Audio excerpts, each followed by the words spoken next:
What's up, boys and girls? That's right. It's time for Fallout of All Out. We review AEW Dynamite, plus other news and fun shenanigans that happen in the world of wrestling. This is Total Spotfest. 1, 2, 3, 4.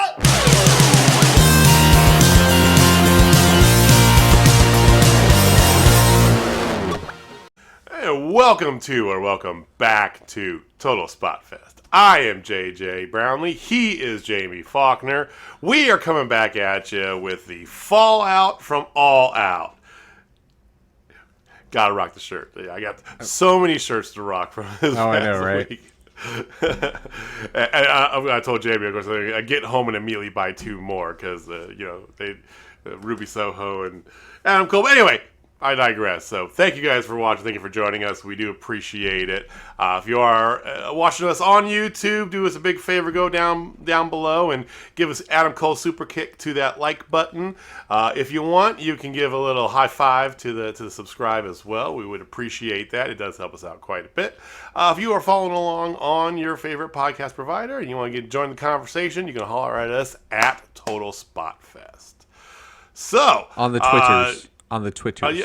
On the things and the stuff. It's like we were talking. It's being off for 4 days and having mini vacay time and all the stuff with all out plus driving, the emotions of the show. It was a lot, and then dive back into work. Even though I took an extra day off, still it was just like. Last little bit here, especially today, Jamie and I both like, ooh, this work thing, I don't know. Yeah. It's getting to you. But we're going to truck through because we had Dynamite last night and going over all the fallout, everything else, set up for Arthur Ashe and more. They announced a lot of damn stuff coming up soon here. Yes. This was definitely the, hey, let's reset storylines. Right. Is this all right, take a big breath and we're gonna start plucking ahead here slowly. So we're gonna get all into it. Before we do that, we do want to give another kind of reminder to you guys that next Friday, the 17th of September, is our favorite local promotion, Journey Pro KC's next show. And the super secret location was given to us. We have permission to speak it, and we of course will tell you what that is here. You cannot retweet it. You cannot put it on the Facebooks, on your Instagrams or your Twitters or MySpace or Friendster or any of that shit. So word of mouth only. But it is a free show. They do request you do donations. Which what was the charity? I forget, Jamie. What was the charity that they're donating to? It was for mental health. I actually just had the Wyandotte County. Yeah, it was the Wyandotte Center for Community Behavioral Health Care. There we go. That's an insanely long name. Sorry, but it's a good cause, just a long name. Yeah. But anyway, so they will be taking donations at the door, but it's a free show. So at the Edwardsville, Kansas City Park. So 8 o'clock next Friday. Join us if you're in the Kansas City area. You want to make the jaunt on down. It's going to be a beautiful fall evening, so it's the perfect time of year where it's just starting to get a little bit cool. So it'll be like low 70s, it's going to be perfect. It's gonna be so nice. So come join us next Friday for some good wrestling. We don't know the card yet. I know that they had tweeted out to the people who had correctly guessed what the response was. The first match of the I don't know. It doesn't matter. It's going to be good fun. Journey Pro shows are always great. So join us for that. We're trying to secure, I know we got a short turnaround between their shows, but we're still trying to get a hold of you, work out schedules, either Walter or DJ next week, do a little interview with them, and we'll let you know what happens with that. But we will be there on 17th. Join us, and if you want to see more Journey Pro in your life, you're going to be around Edwardsville the following day on the 18th. We'll head on over to the Edwardsville Fall Festival. They'll be putting on a free live PG family friendly show in the middle of the Fall Festival. So Lots of cool stuff going on here. Of course, the following week we got the Dynamic Wrestling Federation. It's a new promotion here in Kansas City. They have a whole tournament day that they're doing on the 25th. It's going to be a lot of fun. I believe tickets are still available for that, if I'm not mistaken. Yes, they are still available. Yeah, tickets still available for that. Lots of good names released for that. We'll talk more about that next week, and then of course, more a preview after Journey Pro wraps up their shows next weekend. So lots of local wrestling going on here next couple of weeks. So just want to give that out to you guys. Okay. Before we do Dynamite, I do want to holler because we haven't done this in a little bit. So I just want to give an update on some numbers going on here. Okay. So I actually have the numbers this time because Jamie's going to go over Dynamite. I got some numbers for you. So SmackDown. I'm not doing this chronological order because I already started. I'm sorry. SmackDown from last Friday was down 2.147 million, down from 2.874. That's 700,000 people for you math wizards out there. That's interesting. That's pretty strong. That's an NXT drop. NXT itself was, I think they were down slightly. They were at 717 last week. We don't know this past week's numbers. This past Tuesdays as of yet. Yeah.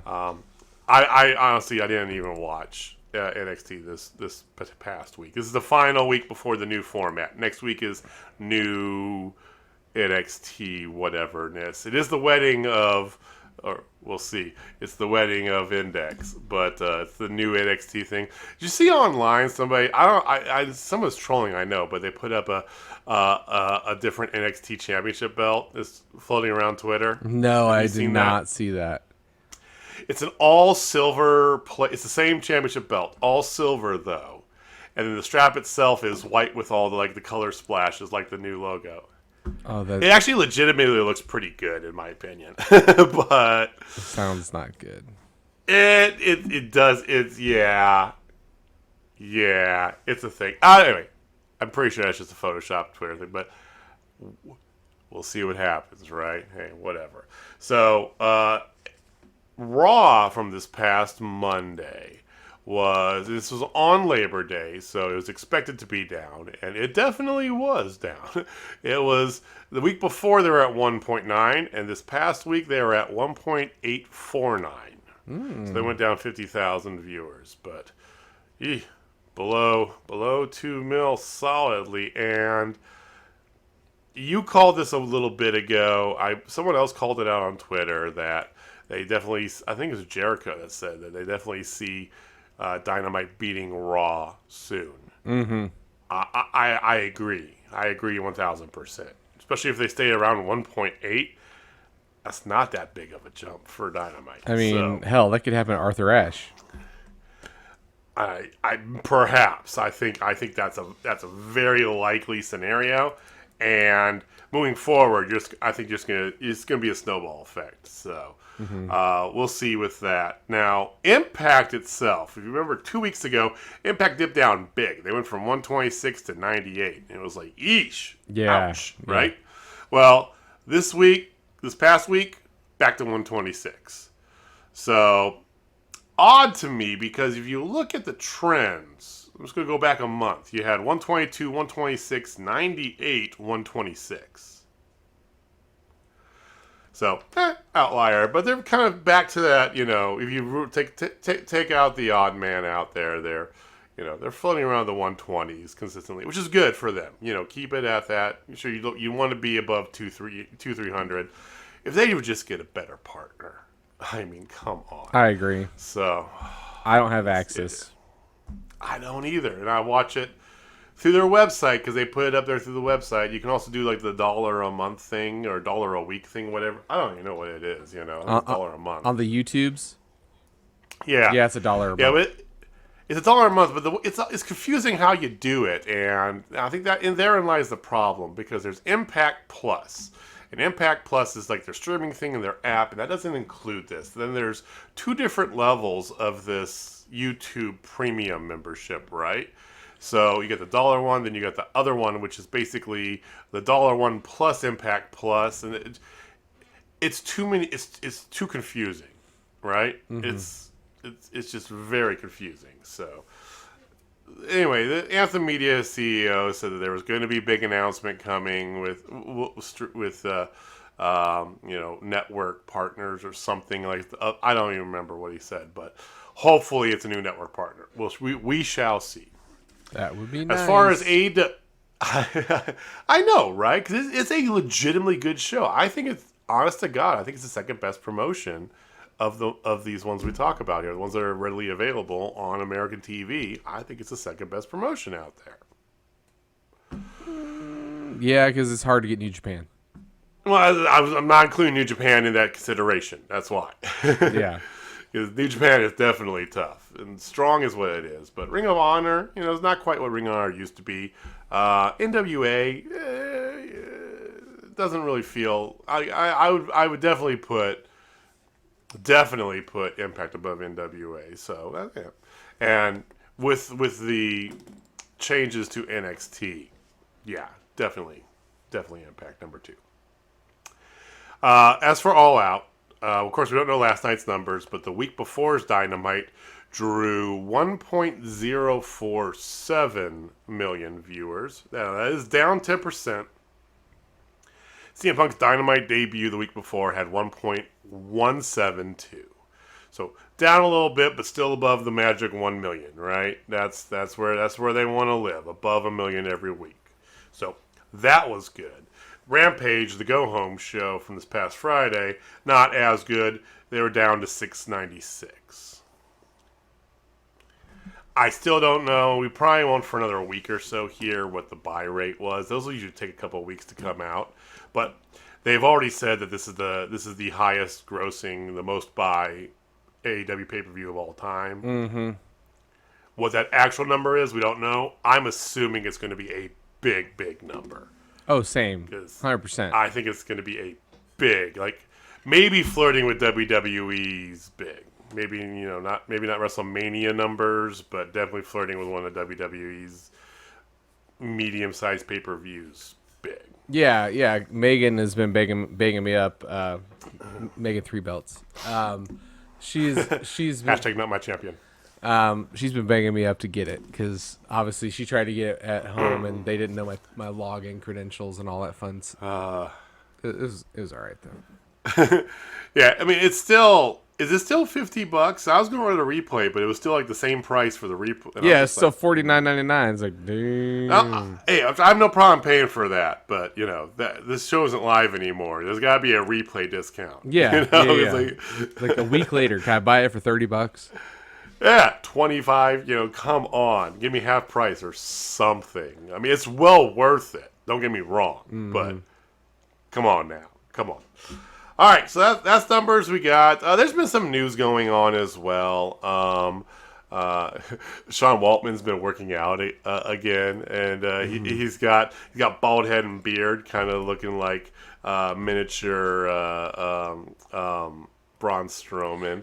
So he posted some pictures of him all buffed up in his house. He got a home gym, so I don't have to leave my house. And Strowman's response to him was just a "Dad?" question mark. I thought that was great. And started a nice little interaction between the two of them. There's rumors already about the Mount Rushmore being complete. And I mean, Adam Cole has only just debuted inside of AEW, and already people are like, Kevin Owens, and Kevin Owens is fueling that fire real nice. I did read a thing that said that WWE officials, because his contract actually expires early next year, and it was found out that along with Malachi Black, Adam Cole, now Kevin Owens, a bunch of people were actually had their contracts reworked at the beginning of the pandemic, because AEW or WWE, made more money than they ever made last year, and why not just pad those numbers by manipulating contracts anyway? So his contract actually got a year knocked off of it, is what it ends up being, because originally it's supposed to go through 23, but it actually is going to expire early 22. And report that I read, I think it's Fightful Select, I don't remember exactly though, said that a lot of WWE officials do not expect Kevin Owens to stay in WWE once his contract expires. I 100% agree with it because you can tell he's not happy. You can see it on his face for the past year. He's just like literally like the whole like worn out and through with this stuff like shtick that he did, last year during the pandemic. That wasn't a shtick. That was no kayfabe on that whatsoever. Yeah, he's worn out. He really just sick of their shit. So, which I have an interesting item I'll get to when we talk about Dynamite that relates to that. So, but the only other bit of news I had, Tyler Breeze is confirmed to make his first post-WWE appearance, September 25th in Pompano Beach, Florida. He's going to be appearing for the promotion Daily Wrestling. He's going to go under the Prince of Pretty. So, a little tweak on that. Mm-hmm. The meet and greet. And it doesn't say here that he's actually going to be wrestling. He's just going to be there. But yeah, I don't know. I mean, he's there.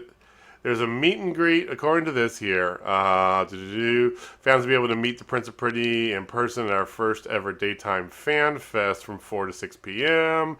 before seeing him live on the evening's Sunshine State Superstars taping.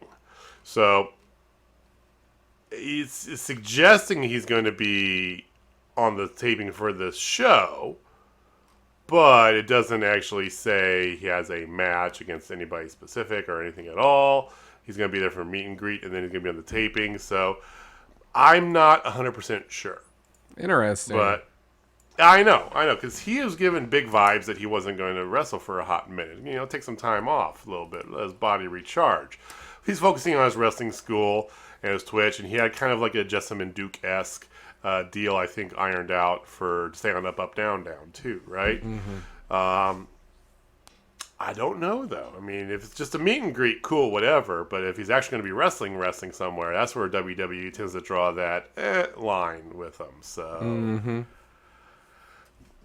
But it's the 25th. He's going to be down in Pompano Beach for a thing. So, yeah. Interesting. It is what it is. Yeah, we'll see what happens there for sure. And one last thing here. I don't know if you saw this or not, but Jackson Riker wants to be WWE champion. Okay, moving along swiftly. Oh my God, really? How does that guy still have a job? Well, hold on. Let's just think about where does he work? I know.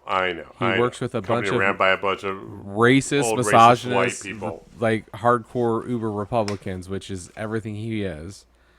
Which nothing against Republicans. I just want to call that out. We're not political. We're not getting political. But yes, you know what I mean. Like it's a statement. Yes. Yeah. Yes. So don't take that as I'm anti-Republican because that's far from the truth. He has the same beliefs as the people who run the company. Gotcha. Cool. Yes. All right. Good. Great. I know. It's just ironic, Yeah. All these. But anyway, I just saw that headline and I go, "Fucking Jackson Riker. Whatever. So anyway, there's been other little tidbits coming out there. Lots of kind of exhaling in the news departments after All Out, right? Yeah. So I think the biggest news out of New Japan literally was Show and Yo. He is now a part of the Bullet Club.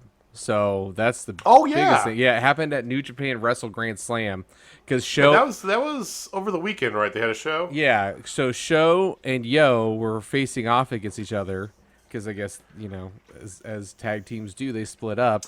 So right afterwards, Evil, Dick Togo, and a couple of the other Bullet Club members came out with a T-shirt. Show accepted. Show is now part of the Bullet Club. And it just really makes me wonder how the G1's going to be because that's coming up. And I know there's a lot of American people who want to be a part of that. So we might be talking a little bit more about New Japan here in the near future. Right. Well, and I haven't been following along with what's been going on in Japan, but I assume because they were spiking hard around the Olympics, COVID-wise. Mm-hmm. I assume they're starting to kind of level out, hopefully, because they've been on lots of lockdowns and stuff, I know. So if that improves, you'll see definitely more stuff inside of New Japan. I don't know. I do know that also, speaking of Bullet Club, Chris Bay, who is, the only official Bullet Club member for a major United States promotion, he is going to be on a show, and it's going to be oh God, who was it? I don't have that in front of me. Crap, I thought I had that, and I don't have that saved at all. But it was the first show Jake Atlas is going to be on. I don't remember the promotion off the top of my head, so I'll look it up and try and find it here while we start. But it was very interesting because it was I could probably find this here if I look for it quick enough. Ring of Honor's Death Before. Is that right? Ring of Honor? Yeah. Jake Atlas versus Tyler Rust. I know. At Ring of Honor's Death Before Dishonor. So, and it's got a lot of good stuff here. So you got like Ring of Honor champion Bandito's defending against Brody King, EC3, and Demonic Flamita in a 4-way elimination match.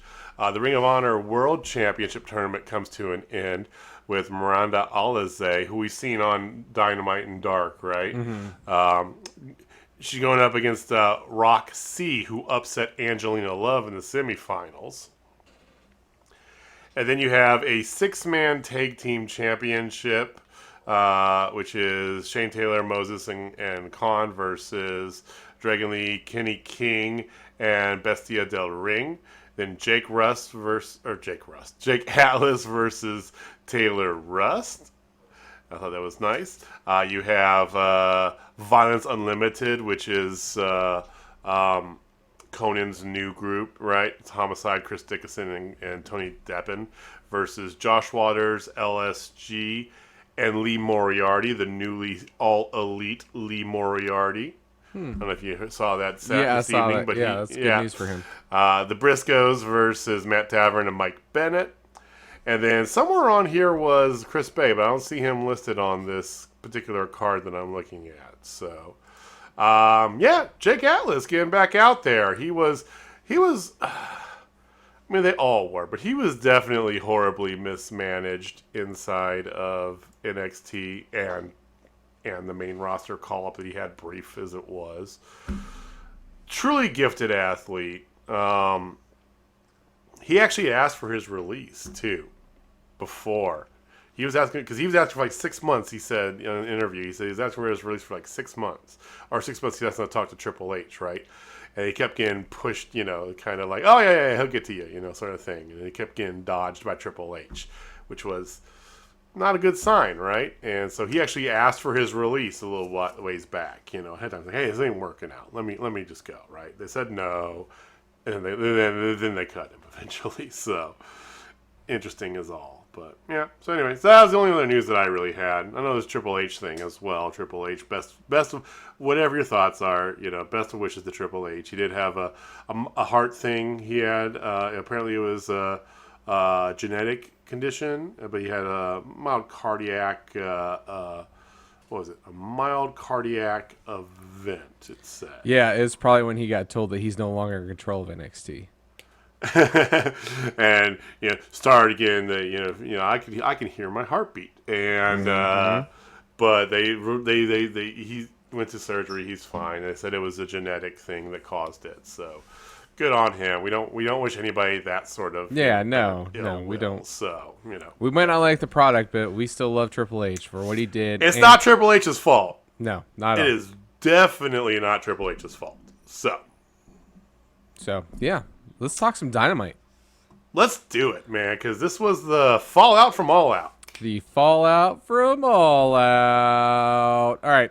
So I'm a veritable Max Caster. Look at me. Yeah, there you go. He gave us a lesson in how to rap. Yeah, so it was great. Yeah, he did say like the last 2 bars got to be the kill shot, if you will. But right, you go pretty far, but don't go too far. You'll end up being suspended. Which I really loved how he said that. All right, so it was in Cincinnati, Ohio, home of 2 two AEW talents, and we're going to put a pin in that because we're going to see both of them for sure. So, first match of the night is Malachi Black with the greatest entrance in AEW, and fight me if you think differently. But it's him against the one, the only Dustin Rhodes. Baby. The natural. That's what you were looking for. Yes, because he used to be Gold Dust, and then he was something else. He's the natural. Yeah. That's what he originally was. Whatever. I will say this match was a lot better than what I was expecting. This is the best Dustin Rhodes, Gold Dust, whatever you want to call him, has looked in a while. Like, he's just looked old lately, because he is. He still goes, and he still does it at a high level, but he looked like damn near prime. It looked really good. It looked good. I think a lot of it has to say to the fact that, for a long-term veteran and a seasoned veteran like Malachi, right? Long-term veteran being Rhodes, it did him a good bit of service going up against Malachi, because he's going up against these younger kids. He's trying to put them over. I get it. Cool, right? Yeah, great. They go to your school. Gotcha. You don't have the stamina to do what they do, and they don't have the experience to carry that match. Malachi does. And same thing vice versa, Malachi, other than Cody, which was meant to be a squash for a very specific reason, right? He's been going up against Arn Anderson's kid and Lee Moriarty. Mm-hmm. They can't really hang. Don't have the experience to. So both of them, this is his longest match, Malachi. Mm-hmm. And like you said, Malachi was able to string this along for Dustin as well, too. So it was a good way to start. It was a good way to start. I enjoyed it. There was a spot where there was a back suplex by Malachi Black to Dustin Rhodes through a table. That was a really fun spot. Then, of course, at the end, you know how this is going to go. Black Mass, 1, 2, 3. Malachi Black is your winner. And sets up more against the Nightmare Family. And I'm really, really, really hoping the House of Black does become a thing. Because, my God, if he had a faction behind him, sign me up for that, please. Everything's pointing in that direction. His new merch is House of Black member. Keeps talking about this House of Black, and everything is pointing in that direction. Yes, he's stated some people he would like to see in the House of Black. I mean, I think it eventually is going to happen. Yeah, Abaddon's built for it. Maybe Abaddon's fantastic for it. He said Butcher and Blade he'd love to see. I like that idea. I like that. They fit a lot better with House of Black than they do in Hardy Family, whatever the fuck it is. Yeah, especially since Butcher's back. Like, they fit perfect, like a glove. Oh yeah. So we'll see. So yeah. So the theme of tonight was definitely promos. Lots and lots of promos. So we're just gonna fire a lot. So we're gonna fire through it. Lucha Bros, with Alex Abrahantes, talk about how they won, and they will go up against any challenger if they have the guts. I have a challenger in mind, but go ahead. Yep. So after that, Eddie Kingston and Miro talk about everything. He's like, you had to ice your nuts. So I had to ice God, mine. I love Miro. Like, Jesus. I love Miro so much. It was good. Totally setting them up for Arthur Ashe. It's coming. We all know it's coming. Got to. And Eddie's gonna take the belt. I am convinced. You've got me convinced, Mark Stradamus. You got me convinced that's going to happen. Makes sense. So one of the things, too, I noticed about the show tonight was they messed with me pretty hard because the heels were coming out of the right side and the faces were coming out of the left, which is the exact opposite of what they've been doing. And it just made because the next promo was CM Punk and he came out of the left side. I'm like, oh shit, he came out of the heel side. Yes. And then I see the heels coming out of the right side. I'm like, what? Wait, what? It's like, no. Yeah, they totally flip-flopped it. Part of me wants to say it's because of people like us that they're like, they all know this. Let's flip it, Yeah. I thought for a minute there, maybe it's like maybe the backstage is set up where they can only come up one way, so that everybody's going to use the one tunnel. I don't know. I don't know. I think we put too much stock into it. Maybe that's why you flip it so that keep it fresh. I don't know. Well, it was interesting. Yeah, CM Punk. Remember at the end, he pointed at the heel, and, Right. and everyone's he teased it, and then I'm gonna go face. Yeah. Heel. So CM Punk cuts a pretty typical CM Punk promo. Like he's so good. It was very good. It was a very good promo. Yeah, he talks about everybody who showed up. Ruby Soho. Hey, Ruby. Adam Cole, Bryan Danielson. You're welcome. How dare you? You're gonna get it here in a minute when I talk about her match. I know I am. But then he also, he drops AJ Lee's government name again. Yeah, he gives a shout out to April and asks what's next, and then Taz got on there, and Taz is okay. This was interesting. He asked the crowd who he should fight next, and he's giving them a bunch of names. Yeah, right? Moxley and all this, and Taz is like, don't you say anybody from Team Taz? And CM Punk's like, no one said anybody from Team Taz. Nobody. I know. It was like that's only you, buddy. Sorry. Yeah. Then finally, he's like, you don't do anything. So he's trying to do reverse psychology, I assume. But he's like, fine. Send Stark, send Hook, send Hobbs.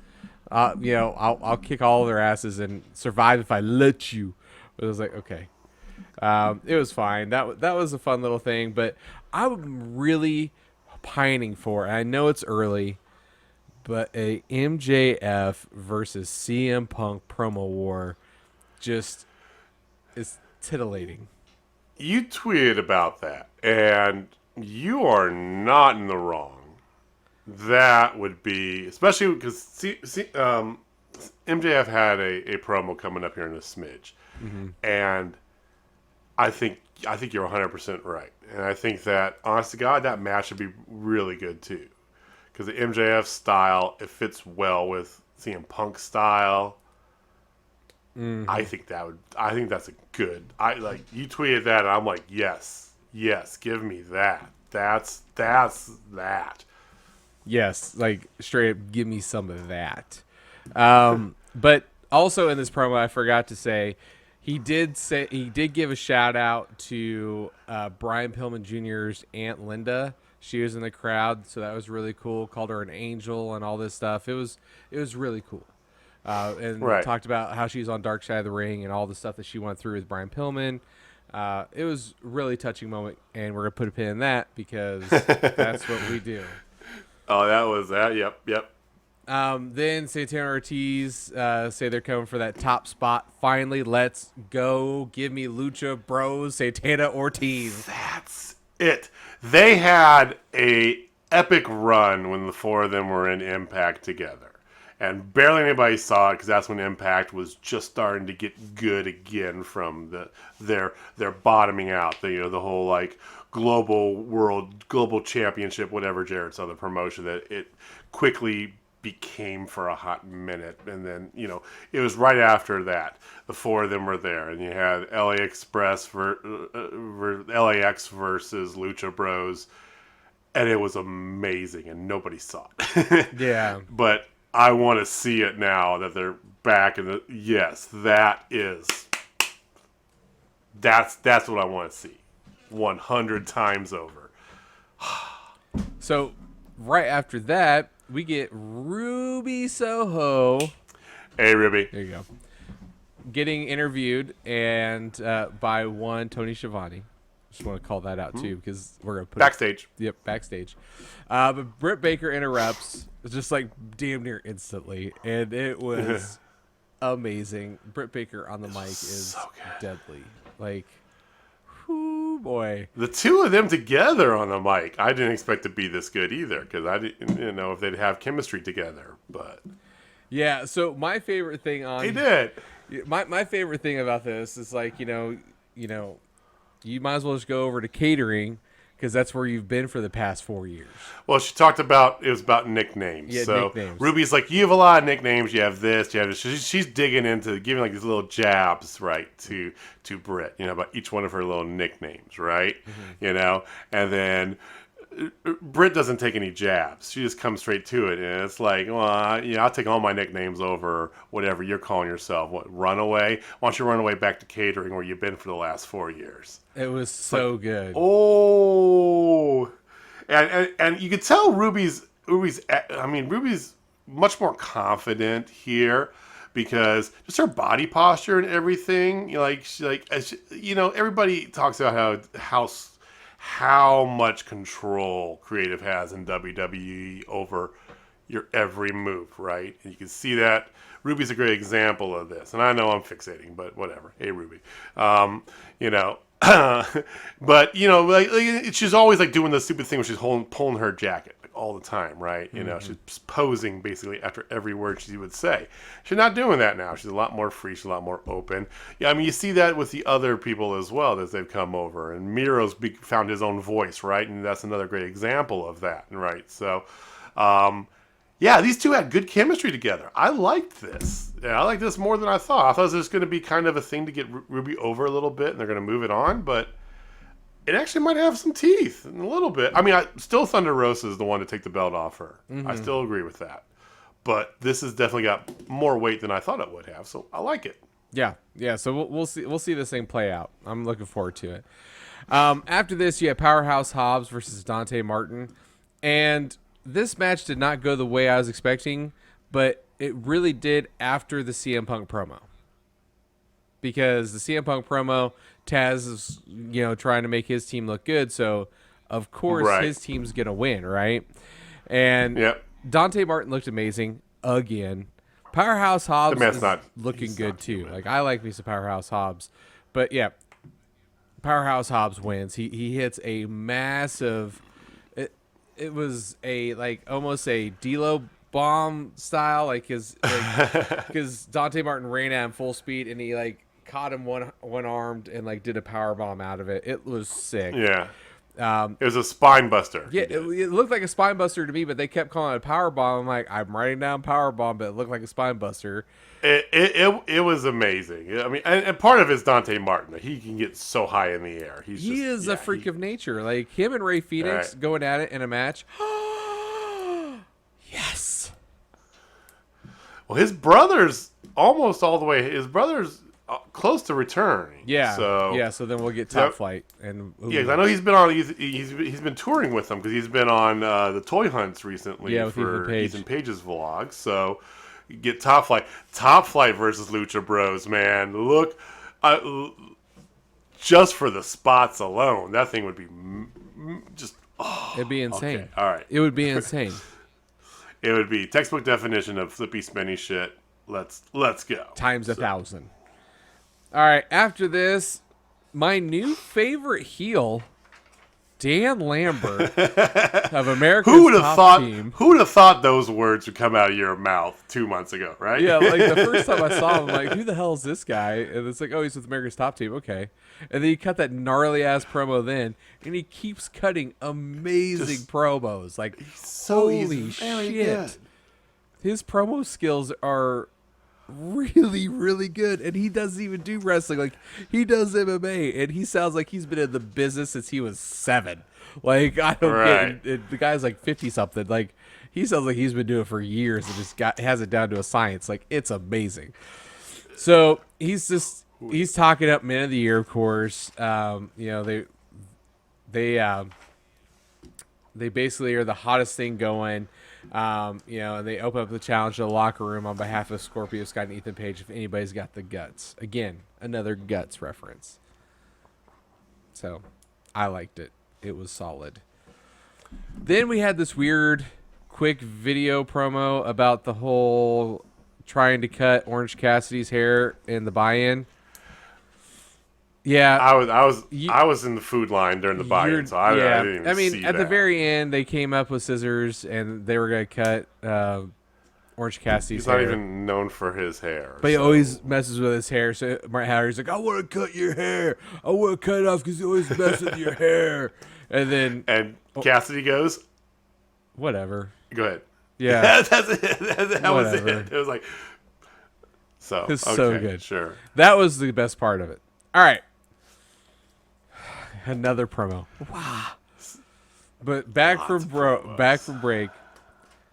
Good old Maxwell, Jacob, Friedman, and Wardlow, mind you, come out, and MJF rips on Jericho, and he's like, I beat him 3 times. I beat his sorry ass 3 times. I beat him a 4th time clean in the middle of the ring.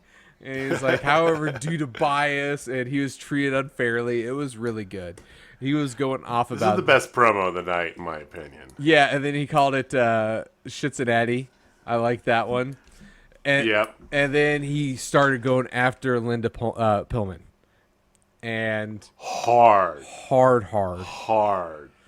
Yeah, he was and Pillman Jr.'s sister was there too, and went into her hard also. It was good. It was amazing. So at that point, when he started going into Brian Pillman Jr.'s sister, Brian Pillman comes out. And he calls him Maxwell Jerk-Off Friedman, which I thought was okay. Play on my jerk-off friend, whatever. You know what? He did not do too bad on the mic. I have to give Pillman some He did okay. credit. I mean, he still needs some work, but it wasn't terrible. It was he's getting a lot better. And basically he just cuts just a nice little promo on him. It's like, Cincinnati breeds badasses, and like his dad, like Moxley, and he goes, welcome to the jungle, because that's the Bengals and all that. That's the Bungles thing, right? Yeah. Well, then MJF begins to mock Pillman's mother, Melanie. He calls her Methany. And, oh, my God. Like, Pillman hit the ring so fast because he was walking down the ramp. And then Wardlow gets right in front of Pillman. And this is probably the best part. This is where it gets good. MJF straight, he's like, are you going to help me like you did on Sunday? And just went off on Wardlow. He's like, you know what? Why don't you just take your big ass over the corner and just look pretty? Because that's all you're good for. Stand in the corner and look pretty. I'm like, Jesus. So Wardlow looked super pissed. He turned around and looked at him like, the fuck you saying to me? Like, that's exactly how it came across. And then one of the other things, too, is MJF's like, you want to go and get one-on-one with me on the mic? Are you stupid? Like, it was so good. Like, he was just went off on him. So he doubled down on his mother then. yeah, he gets even further down the line on Melanie, and of course Pillman doesn't take it. So starts beating the shit out of him. Right before he calls him an abortion. He's like, your mom should have done to you like she did all the other 500 times to Swallow. I was like, damn. It was. So Pillman starts attacking MJF. Wardlow finally turns around, sees him, pulls him off. At this point, he pushes Wardlow out of the way, goes right back at Max. Then Griff Garrison comes out because Wardlow finally attacks Pillman, and then freaking it looked stiff as hell. Like, it actually looked like it connected. MJF totally hit Griff Garrison with the ring finger, the ring hand.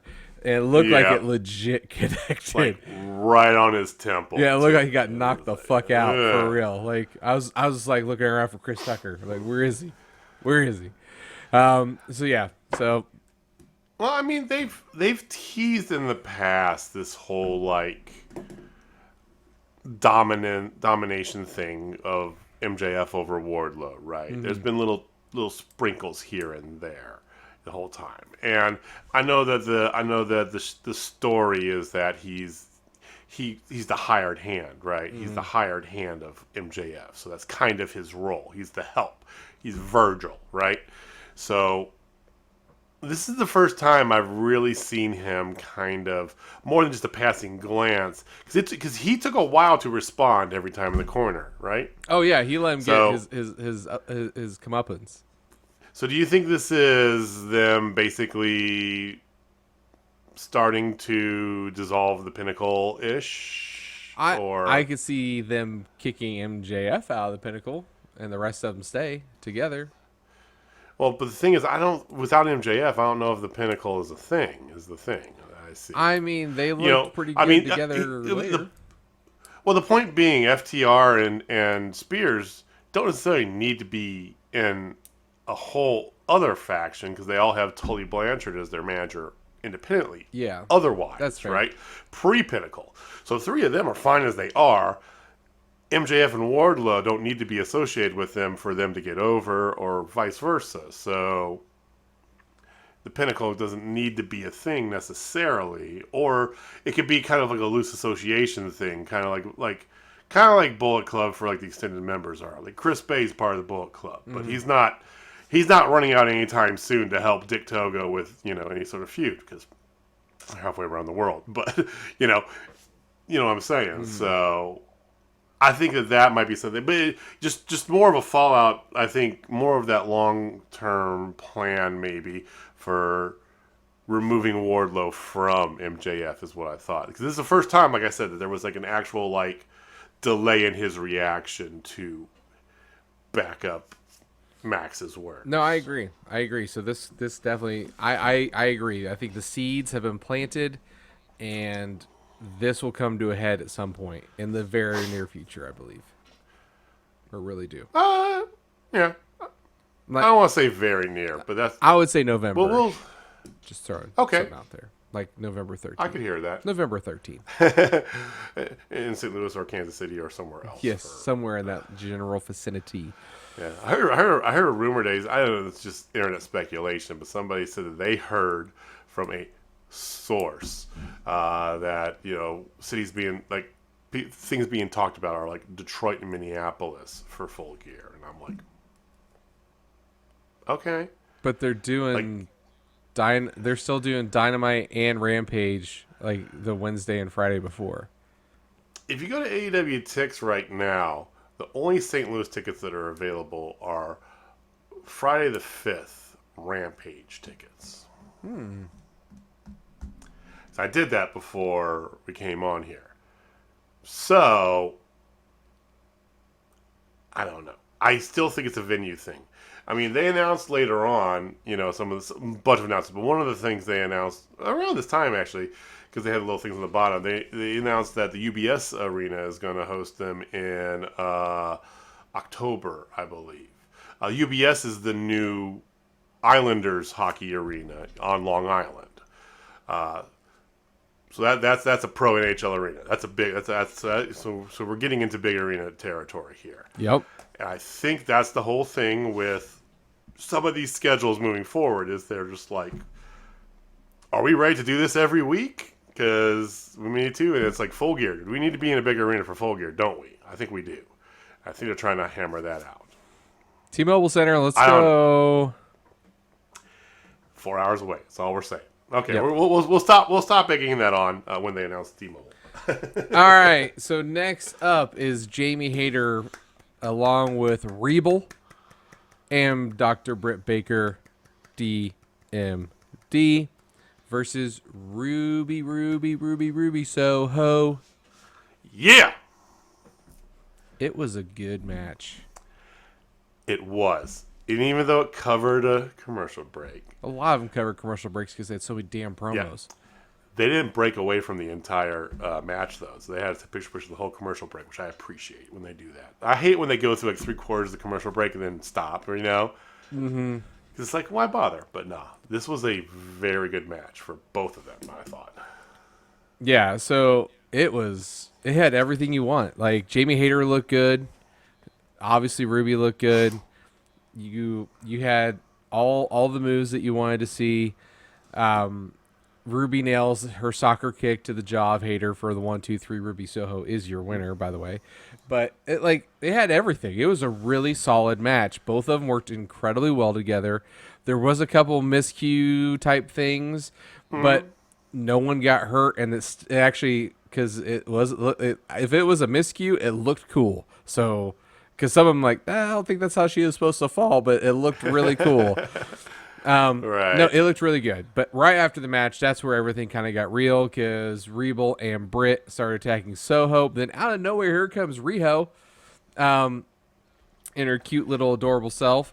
run out there, and she just gets mollywopped real quick. And then here comes Chris Statlander with a chair, and then magically everybody clears out. So I believe they're going to be setting up a 6-woman tag, or a trios match, if you will, between those 6, probably for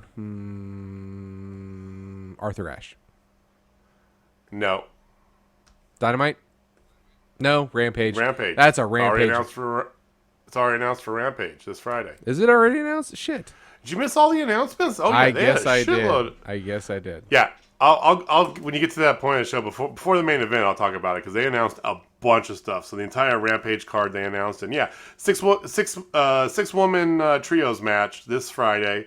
It's going to be Riho, Ruby, and Statlander versus Britt Baker, Rebel, and Hayter. So yeah. Oh, there you go.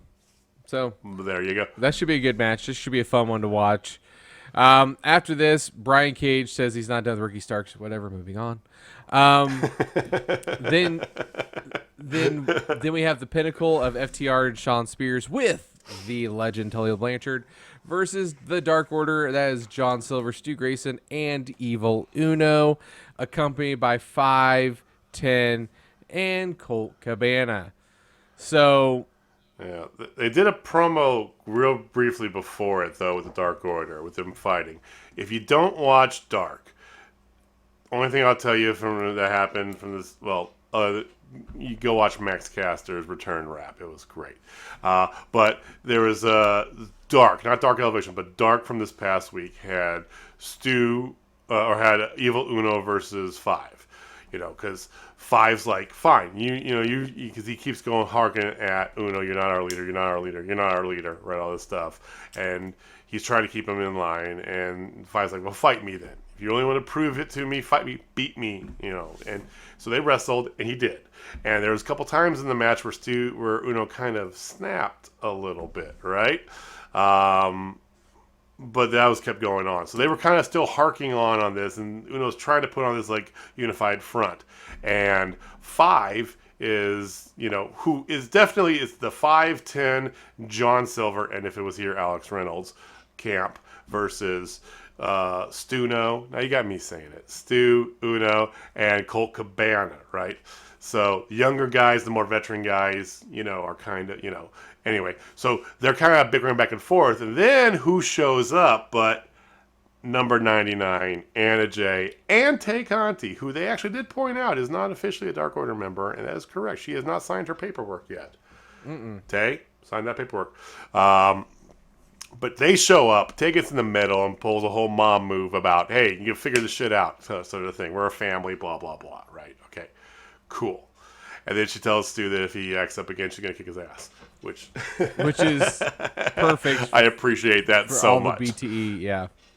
Yeah. So I just wanted to get that out there. That was right before they came out. They showed that what had happened earlier in the day or whatever, right? Mm-hmm. So the match was a chaotic mess, and all the right ways, because that's the way it was supposed to be, because of how the Dark Order is.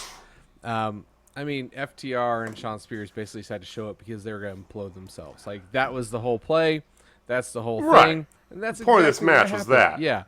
So at one point, Silver was actually doing really well against FTR and Shawn Spears, and then they did a quick little reversal, and somehow Uno got up on the apron, and Silver and Uno hit each other, which then...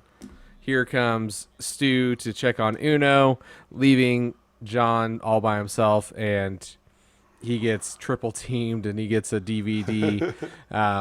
It was bad. 1, 2, 3. The Pinnacle is your winner. After that, though, is when the sparks really flew, because basically all of them started going off on each other. 5 got in there, and because they pushed Silver, like, what the hell's going on? Uno started like, basically blaming Silver for the loss, which, if you're a leader, you should, whatever. Yeah. But, yeah.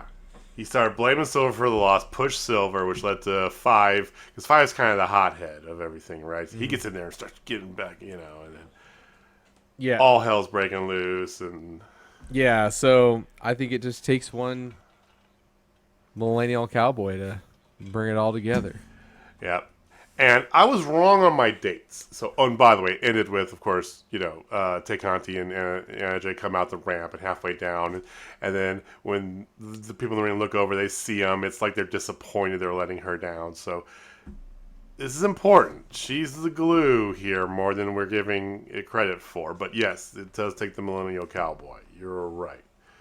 I did look up the... where did it go? Did I close that? Wow, I had it open here. So I did look up the Virginia show I was telling you about because I was under the assumption that was before Full Gear. It's not. Norfolk, Virginia. Which the poster, if you go to AEWTix.com and look at the, because some of these don't have, a couple of them don't have posters, but a lot of that's them the have one with Hangman on the front of it, yeah. It has Hangman on the front of it. It's Virginia. It is his home, right? He's from Virginia. It's November 17th. So it's the Fallout show after Full Gear. So if he returns, it's either going to... Either he returns before then, like we're assuming, and he sets something up for Full Gear, right? Which, I'm not going to lie, after the events of tonight, I kind of feel less likely that's going to happen now. I think it's more likely he returns at Norfolk post Full Gear. They pick up the feud with Kenny Omega and set that up for Revolution.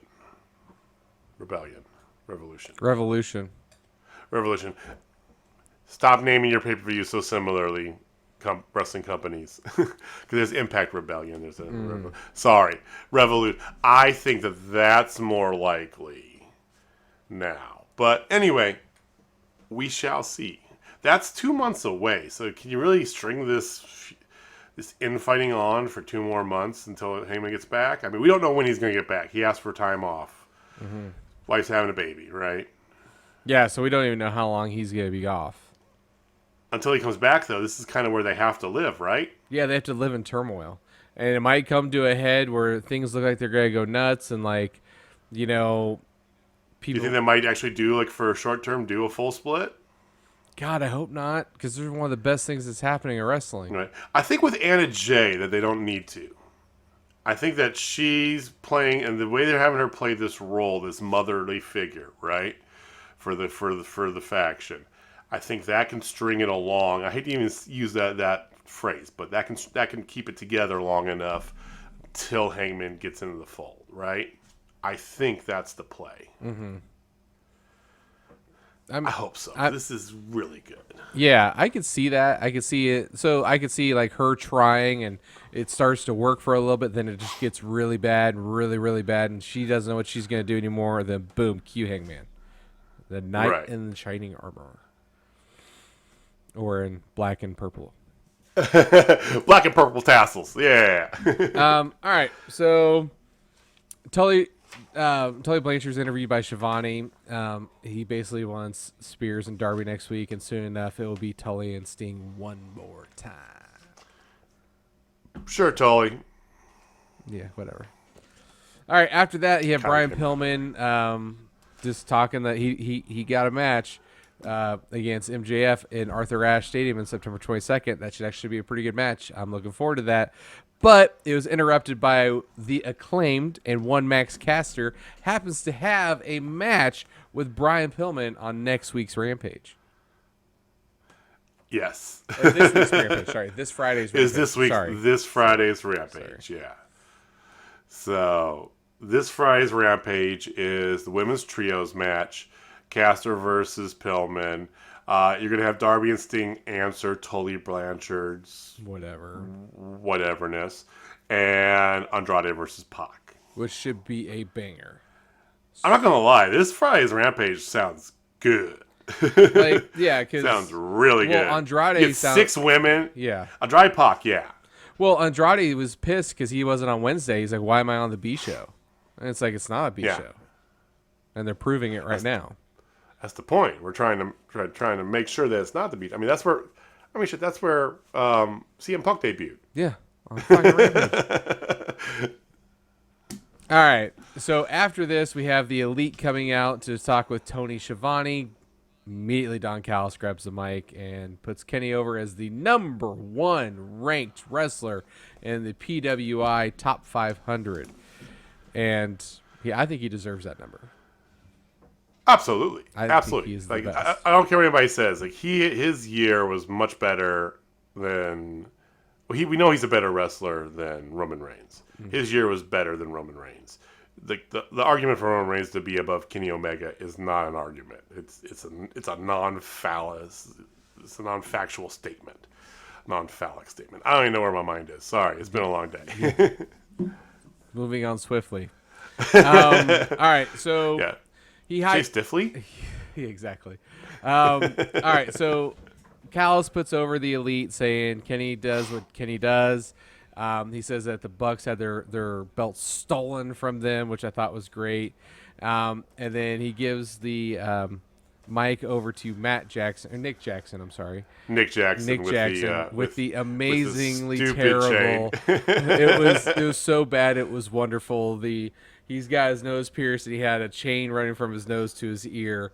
It was amazing. Like, it was so bad. I loved it. Yeah. But then they said they got to bring back their best friend and Adam Cole. Then cue Adam Cole's music, and he comes out just looking happy as a motherfucker. Like, he is the happiest guy I've ever seen. So happy. We got a boom. We got the Adam Cole baby, which even Taz was commented on, because he had Taz on commentary tonight. Excalibur is off. He's getting married this weekend. Congratulations to Excalibur. Getting hitched. But even Taz was like, the baby thing's so over, and it's like, yes, Taz. We know. We do it. Yeah, all the time. All right, so then the very first thing, Adam Cole gets the mic, and he's like, "Who was story time with Adam Cole?" But first, he gets right in Tony Schiavone's face. And he goes, "I know you think, you're close to Britt, but if you ever look at her odd in a weird way, I will beat the shit out of you." I'm like, oh, yeah, okay. Yeah, and he goes, leave the ring. And Tony takes his time and he just scolds him. Yeah, he kept calling him Get out of the ring, nerd. It's so good. It's like the alpha betas are here, man. It was great. So the funny thing, I was watching it with Megan, and Megan literally said, they look like a bunch of frat boys. And then with that nerd thing, it totally was the thing. Alpha betas. Exactly. Okay. So, well, after that, they get into just, he's always been elite the whole time he was gone. He puts over Kenny and the Bucks as the greatest wrestlers in the world, and now the Elite is complete, baby. So, doesn't make any mention about the Good Brothers, which I want to put a pin in for a hot second. Okay. Yes. Go ahead and finish up. Yeah, the Good Brothers weren't. Yeah. That's a good I have thoughts. We'll circle back to that, but after we finish up this segment. Yeah. So Cole reveals that he's going to be making his in-ring AEW debut next week on Dynamite, and I got really excited as soon as he said that. Yes. After that, Kenny grabs the mic and he basically says, I hate interruptions. And legit, as soon as he says that, Bryan Danielson's music hits. This is so good. And Kenny's pissed and asks the Elite if he can have the room, which I thought was great. It's just him and Bryan Danielson, and yes, Chance are going nuts. Bryan just grabs the mic and goes, "You want to see Kenny Omega and Bryan Danielson fight?" And everybody's like, "Ah!" Just going nuts. Yes, we do. Yep, and they kind of get into it a little bit. Just a skosh. And there was a yes lock, or a lapel lock, if you will. Whatever he's going to call it. By Bryan Danielson onto Kenny Omega, and he's just holding on to him for dear life. And then the Elite hit the ring and start just beating him up. And then all of the faces, if you will, hit. So Jurassic Express, Christian, and Frankie Kazarian, the Elite Hunter, all hit. Clear house. And then there was like all of them kind of did something to one person or another. Like Frankie Kazarian actually was the one who got Adam Cole out, which I thought was a very fitting thing because of Wednesday, because he will be facing off against Adam Cole on Wednesday. But that match is gonna rock. oh my god, that match is going to be great. And then it ends up with Brandon Cutler in the middle with all of them surrounding him. And then there's "you fucked up" chants going on. It was great. And then Bryan Danielson hits him with his running knee, and it ends the segment. And now it's main event time. So wow. Here's my thought. Okay. I saw somebody kind of talk about this briefly, but they didn't really get into it too much. It's just a kind of a thought thrown out there on Twitter from somebody, right? I think of a lot of it ties into the Mount Rushmore aspect. For those of you not familiar, we talked about earlier that back in Ring of Honor, they had the Young Bucks, Cole, and Kevin Owens, who was Kevin Steen at the time, right? They called themselves the Mount Rushmore, right? The Mount Rushmore of wrestling. The four of them were together. They were their own, in kind of like the Elite was a subset faction of Bullet Club. This is their own subset fashion before Bullet Club, the whole 9 yards, right? So.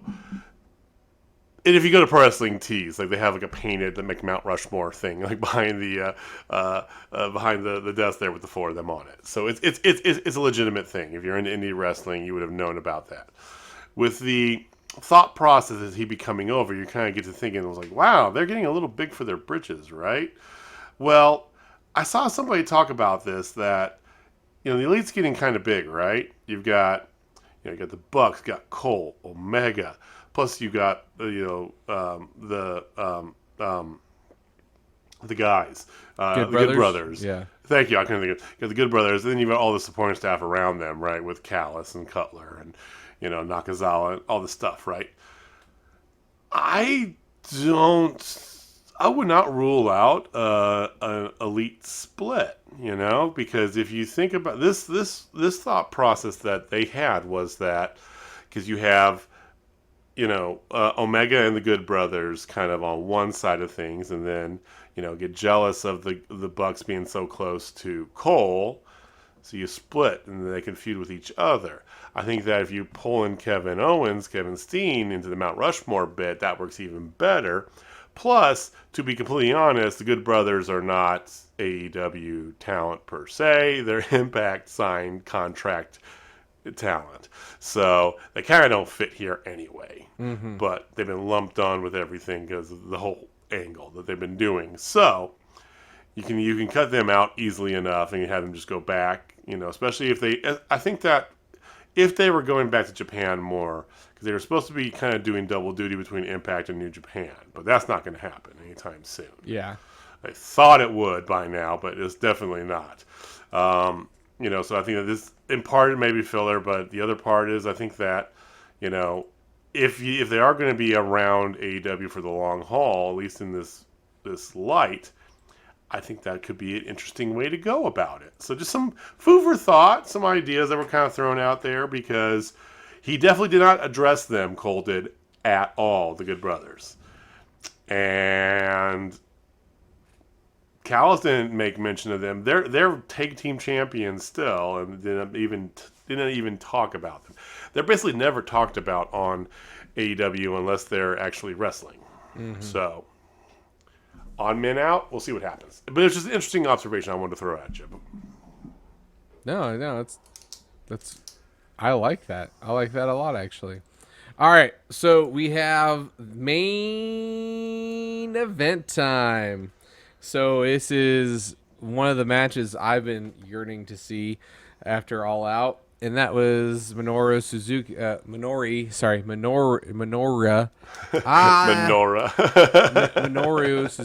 versus Jon Moxley. And if you don't know who Suzuki is, he is the king of Pancrase. He is the man, like strong style extraordinaire. He's 30-year vet legend. And then you got Jon Moxley in his hometown. Any ideas of how this is going to go down? I have a slight idea. I think it's going to be one winner only from the start. And that winner has to be John Moxley. Yeah. This was not a Thunderdome moment where like 2 men in or 1 man leave. Like it was going to come down to something crazy. This was a Moxley beat the fuck out of somebody match. No, it was, but it wasn't because he was taking just as much as he was dishing. Because that's the thing with Minoru Suzuki. He is a strong style no sell, like he's that guy. And those two were trading some serious shots. They had a double headbutt where both of them headbutt each other. There's all sorts of stuff. Mox ends up hitting the paradigm shift 1, 2, 3. It was a good enough match, and he went out into the crowd, celebrated with the crowd until everything ended. This is totally setting up for him to go against somebody else in Japan. The eventual play is definitely going to be Tanahashi. But just absolutely. When is Tanahashi going to be a thing? Is it going to be New York? Is there going to be somebody else? Like New York's kind of getting full already. I think I don't know. I think that especially with Tanahashi. I mean, if Tanahashi didn't take the belt off of Archer, I would say yes, New York 1,000%. I would have said All Out, Tanahashi. You know, New Japan definitely doesn't want him losing those so soon after winning the belt. What does that mean? They're not doing tons of shows right now either, so it's like, okay. So you want to protect your champion. I get that, right? So are you waiting for him to drop the belt before he fights Moxley? Do you want him to put the belt up against Moxley, which I think would be smarter? I do too. You could even have him win the first one and then, you know, a couple months later circle back to it. And if you want him to drop the belt to somebody else, then fight Moxley, cool, right? But, you know, Moxley doesn't have to beat Tanahashi. Like all these other ones here, it's kind of his proving ground. If he's going to get to Tanahashi and then maybe Okada. Well, maybe. We'll see. Please. Maybe. We're fancy booking Okada. I know that. We're fancy booking the Rainmaker. But still, if he's going to get to them, he's got to beat all these other guys, right? Without question. It's not a big deal. But he can lose to Tanahashi and it does nobody any harm. So I don't know. A lot of that's in New Japan's court because, like I said, they're the ones that are kind of like pulling back. They don't want to do that because they want to keep Tanahashi a little over with the belt now for a while. Yeah, because he just had his first title defense. Right, at Wrestle Grand Slam. Their show, right? And you said, you know, you got G1 coming up here in a couple months. Mm-hmm. I don't know. Part of me wants to say you won't see Tanahashi at anything before Revolution. That makes the most sense, unfortunately. Like, build it there. So who would be another person that he could fight from New Japan that would be willing to come over? Like, that's the thing. Like, Will Ospreay's hanging around, but I would save Will Ospreay. Right, and Will Ospreay is having a world war with Kenny Omega right now, which can make me lead to believe that we might have that dream match sooner than we thought. Oh, please. That's a wet dream waiting to happen. You know, here's the thing is that who's available? Well, there's plenty of people available, but based on this trajectory of what he's been going on here, not everybody that's available qualifies. It's almost like you gotta check the right box to meet this like line of where he's been going through, right? Because if you have just some random New Japan wrestler, even if like Tom Lawler walks in the door, yes, I want to see that match because that would be a great match.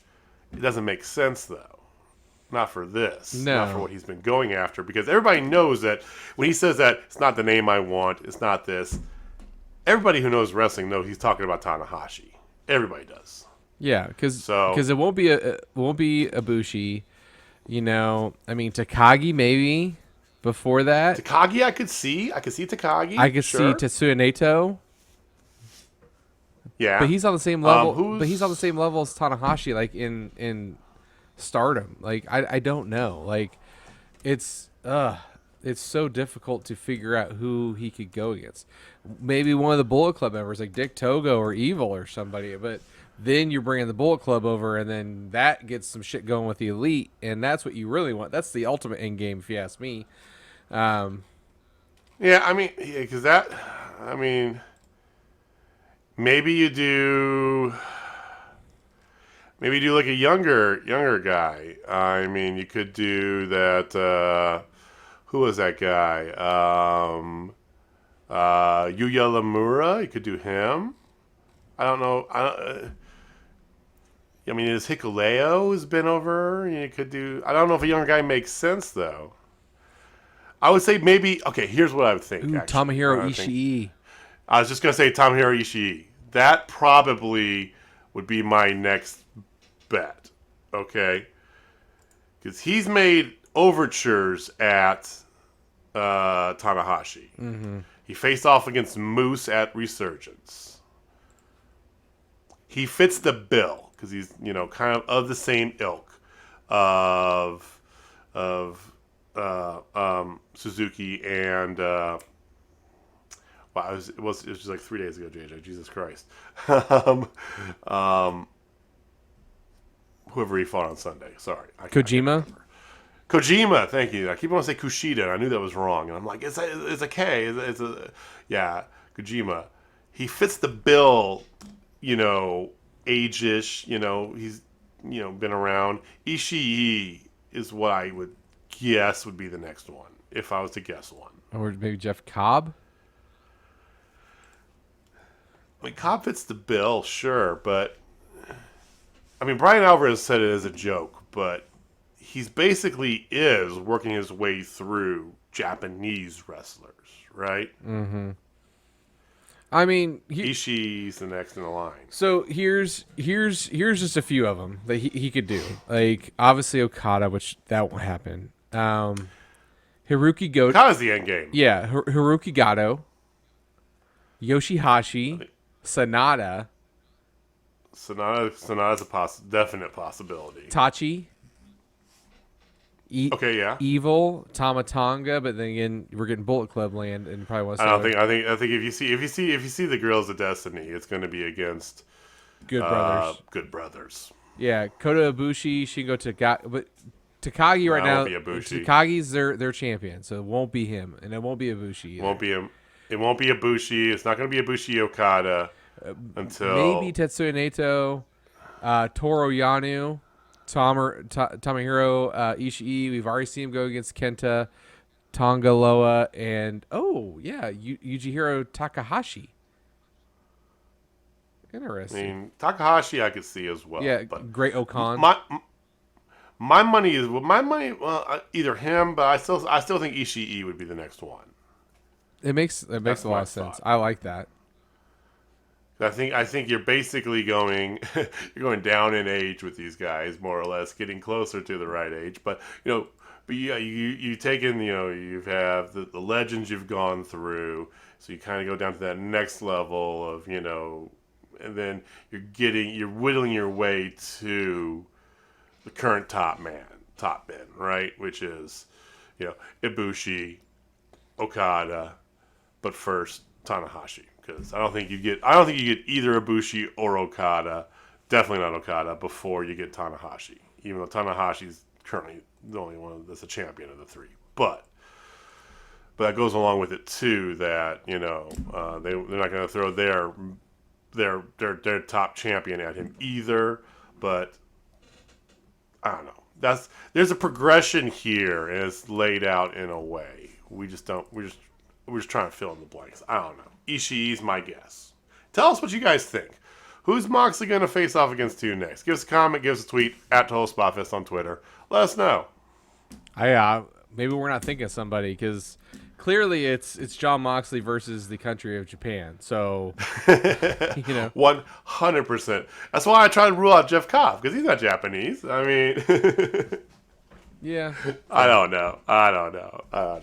But that's what we got going on here. Overall, it's a fine show. It was a good show. I'm gonna give it a squash fest. Yeah, it planted lots of seeds, because here's the thing: this is the calm before the storm. We're gonna have this week, and then next week's gonna be a bit of a calm before the storm, because we do next week get Adam Cole in an AEW ring wrestling, which is going to be amazing.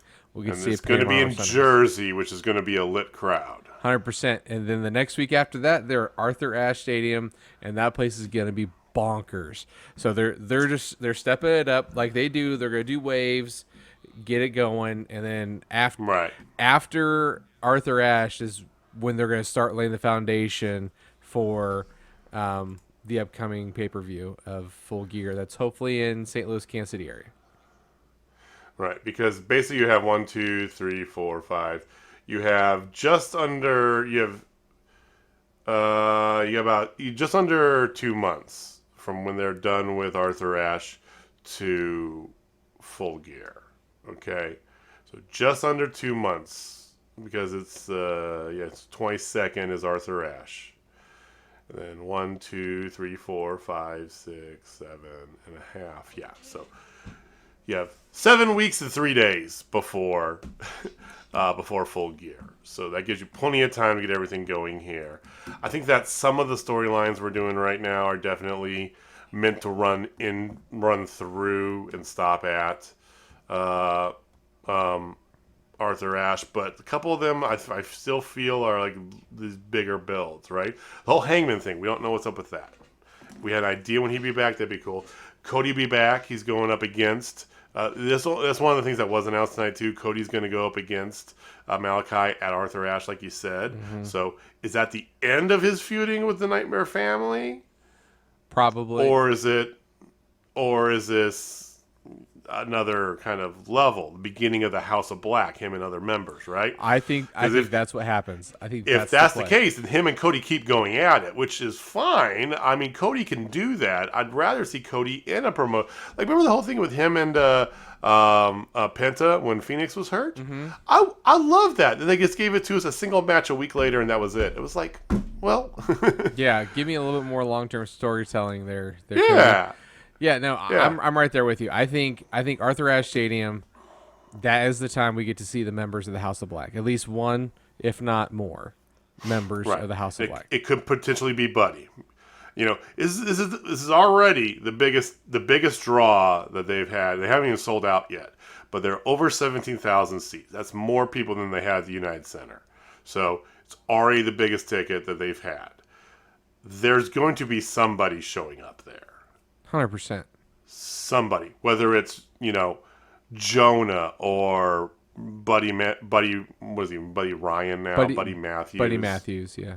Buddy Matthews, the Iconics, Inspiration. I mean, somebody's going to be showing up there. I would lead my hand to believe Buddy Matthews as a member of the House of Black. Him and Malachi have good history together. They worked well together. And those little vignettes he's been doing. Mm-hmm. I mean, I could see that. I can too. I honestly think it would be a good thing for them to do with Buddy and Abaddon. I am huge on Abaddon being a part of that because she needs that rub, and he can provide it. Right, she's good, and you could be. The thing is, like, you can get the exposure. If you're not going to get a match on Dynamite every week, we talked about this with all the factions, right, a little while ago. At least it gets your face on TV, right? Mm-hmm. So for her, at least gets her in that. And then you can start to see things like, Abaddon versus Ruby and Abaddon versus Statlander and stuff like that, right? Get her out of the dark hole and into some other stuff because she deserves it. I think she's put in good work. I think I think that she doesn't get the credit she does because she's so out there as a character. Mm-hmm. And maybe we get to see Sheeta elevate herself up too, along with that. So that'd be nice. I want to see what they do with the women's division as well because I think that, like I said, I'm pretty confident, 90% confident that Ruby versus Britt is going to be in New York, right? I think that Ruby's not going to win, but I think that's going to put a hole in it, with the one exception of they start doing a kind of like triple threat dance, between Ruby, Rosa, and Britt. So they haven't really introduced Thunder Rosa back into this yet. They had Statlander come out to kind of save Ruby tonight. I would have liked to have better see Thunder Rosa come out to give the save at the end. Because I think that's a smart play. You have, the biggest name, the two biggest names, and then the biggest acquisition female-wise the three of them together can have a series of matches, kind of like we always talk about, like the standard bearer of us growing up was Rock, Triple H, and Austin, right? And they just kind of intermingled amongst each other, throwing a little bit of Undertaker every now and then, but basically the three of them just passing belts between them, right? I think you have the possibility to do stuff like that. I agree. And I don't know. I think we're reading a lot into it. I don't know. I don't want to take this too long here, but we will definitely get more coming up here shortly. Like I said, 2 weeks out from New York. So lots of cool stuff coming. We got Rampage this Friday. It's going to be a damn good Rampage. Let's be honest. And then we'll talk about Impact. We'll talk about Rampage and anything else going on over the weekend. We'll be back to you next Tuesday. Look out. We'll give you a heads up on our socials whenever we iron out time to do an interview with DJ or Walter over at Journey Pro. Next Friday and Saturday are Journey Pro shows. Friday is the regular Journey Pro show. Again, do not share this on social media, people, but it's going to be at the Edwardsville City Park in Edwardsville, Kansas. It's west of Kansas City proper, over on the Kansas side. 8 o'clock next Friday. Come join us. It's going to be fantastic. Free show. Give a donation for Wyandotte Mental Health Services, something or another. You got it. That's good enough. I got it. All right. Yay. And then, of course, we will give you more details as we get them. But be on the lookout for that. We'll be back next Thursday again with our AEW talk. So that's what we got for this week. Do you have anything else you wanted to get to today, Jamie? No. I think we got a lot of good stuff that we talked about. All right. Well, once again, thank you guys for watching. Thank you for listening. We do appreciate it. Give us a comment. Give us a tweet at Total Spotfest if you want to join the conversation. We will see you next week. Jamie, go ahead and take us home.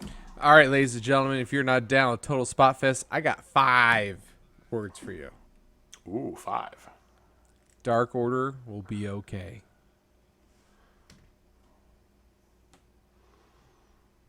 All right, guys. We'll see you next time. Take care. Peace.